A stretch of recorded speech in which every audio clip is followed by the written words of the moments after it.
Самая большая помидорка, ребята, которую мне удалось вырастить в этом году, это вот такой дуболом.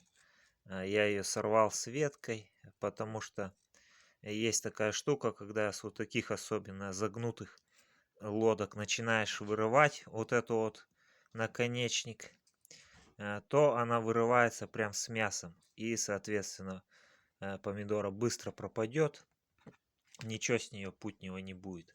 Давайте ее взвесим. Посмотрим, какая самая большая помидорка вышла.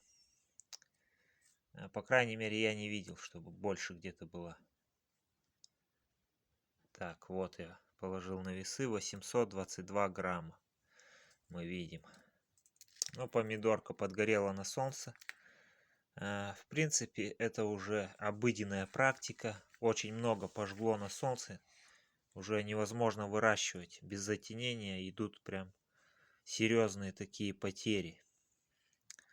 Она сперва обгорает, становится вот такая белесая, а потом начинает чернеть, ну и соответственно плод портится, вот это вот гниль разрастается. Такая погодка у нас, разгуляй.